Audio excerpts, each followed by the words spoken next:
Maintenant, l'option C, c'est Marie-Josée Forgette qui va vous faire la lecture du texte qui a été envoyé dernièrement pour nous assurer que cette option-là aussi va vous être transmise et par la suite, on va passer au débat.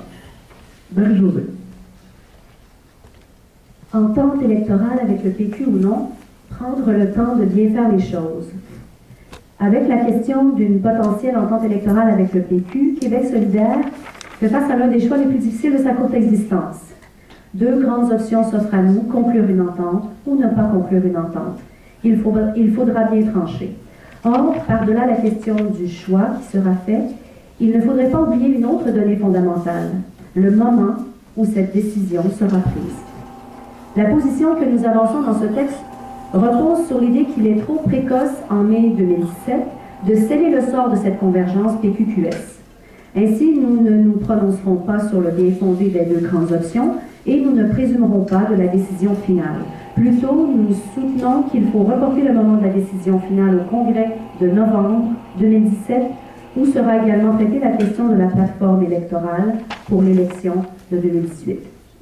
Lors de son Conseil national, QS a dressé une liste de conditions pour entamer des discussions de convergence avec quelques organisations que ce soit, partis politiques ou autres. À l'époque et encore aujourd'hui, il tombait sous le sens que le PQ ne satisfaisait pas à ces conditions. Dans quelle proportion?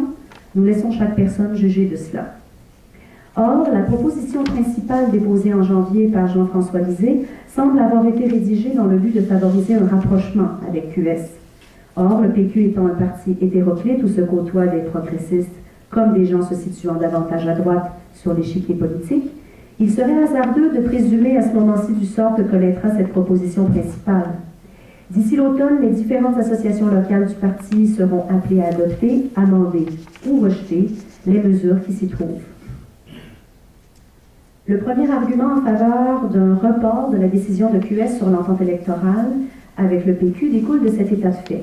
Les membres du PQ n'ont pas encore eu le temps de se prononcer sur les éléments programmatiques qui pourraient permettre une convergence. Par ailleurs, la question de la convergence elle-même n'a jamais été abordée dans une instance nationale du PQ. Pour le dire autrement, nous n'avons aucune idée de ce que pensent les péquistes de cette idée. Tout ce que nous avons à nous mettre sous la dent jusqu'à maintenant, ce sont des déclarations de certaines figures en vue du parti, le chef Jean-François Lisée et quelques députés comme Véronique Yvon et Alexandre Cloutier. Or, il est arrivé plusieurs fois dans l'histoire de ce parti que la tête et la base ne soient pas sur la même longueur d'onde. Puisque QS a envoyé un signal d'ouverture lors de son Conseil national de novembre 2016, il serait pertinent de voir comment ce signal est reçu au sein du PQ avant de prendre une décision qui scellerait la question. Nous avons appris à nous méfier avec justesse des déclarations de Lisée qui a tendance à changer son fusil d'épaule comme bon lui semble. Mais il y a de bonnes raisons de croire que le vote des membres est un meilleur indicateur de la volonté générale du PQ de négocier ou non des ententes électorales avec nous. Et surtout, puisque nos conditions sont connues, il serait pertinent de laisser aux péquistes nous montrer le bout de chemin lesquels sont prêts à faire si la convergence est importante à leurs yeux. Dire non à ce moment-ci serait envoyer un signal d'intransigeance, alors que dire oui reviendrait à nous placer en posture de faiblesse tactique, alors que s'ouvriraient des négociations pour réaliser la dite entente. Les solidaires se sont mouillés, aux péquistes de le faire maintenant. Le second argument pour repousser notre décision tient davantage à la question des principes. Puisque QS est fondé sur de fortes valeurs démocratiques, il serait cohérent de laisser les processus décisionnels internes des autres partis suivre leur cours lorsque nous sommes en discussion. La démocratie prend du temps. Qui de mieux placé que les solidaires pour le comprendre? Prêchons par l'exemple et ayons la patience que commandent nos principes. Je trouve ça très charmant. Le troisième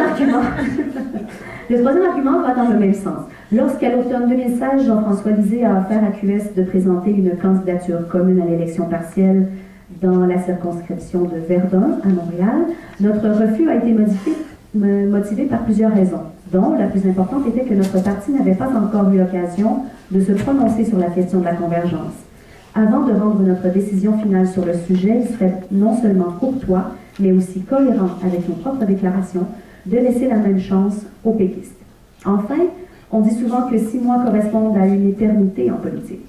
En autant de temps, la situation politique peut basculer du tout au tout. Ce qui apparaît comme un bon choix à un moment donné peut se transformer en un mauvais choix dans d'autres circonstances. Par exemple, nous-mêmes à QS, nous pourrions connaître une croissance spectaculaire pendant ce temps. Inversement, tout pourrait se produire. Prendre 6 mois de plus et nous rapprocher un peu plus de l'échéance électorale avant de décider nous permettrait de prendre une décision mieux informée du contexte politique dans lequel nous nous inscrirons d'ici l'élection. Bien que nous ne tranchions pas la question des ententes électorales avec le PQ au congrès de mai en adoptant cette proposition, cela ne veut pas dire que nous laissions la question en suspens ou que nous nous enlisions dans le flou. L'horizon est clair. Nous prendrons notre décision en novembre après avoir laissé la chance au PQ de nous montrer ses intentions par la voie de son congrès. Si cette proposition est adoptée, la balle se trouve clairement dans le camp du PQ et nous ne nous gênerons pas de le faire savoir par la bouche de nos porte-paroles. En terminant, voici la proposition que nous invitons le Congrès à adopter. Que la décision finale au sujet des ententes électorales soit prise au Congrès de novembre 2017. Merci.